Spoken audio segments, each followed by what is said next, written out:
আল্লাহ পাক রব্বুল আলামিন যখন কোন বান্দাকে ভালোবাসেন তখন জিবরাইল আলাইহিস সালামকে আমার আল্লাহ ডাক দিয়ে বলেন, ও জিবরাইল আসো, ওই দুনিয়ার জমিনে অমুক এলাকার ওই মানুষটাকে আমি আল্লাহ বড় পছন্দ করি। ও জিবরাইল,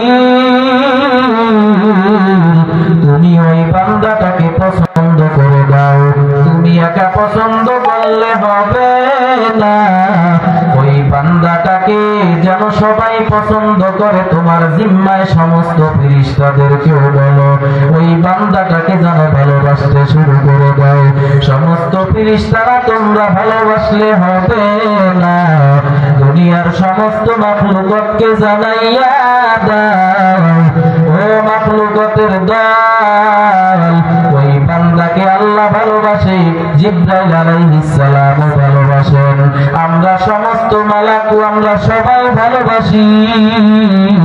ওই বান্দাকে তোমরা ভালোবাসতে শুরু করে দাও।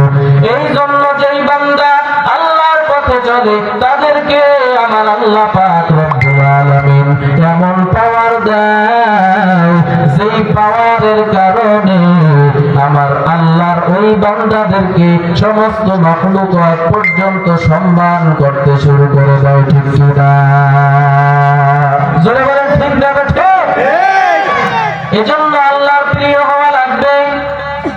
আমাদেরকে তো আল্লাহ পাক বড় দামি করে বানাইছেন, আশরাফুল মাখলুকাত আল্লাহ তাআলা আমাদেরকে উপাধি দিয়ে দিয়েছেন। এই মানুষ বড় দামি।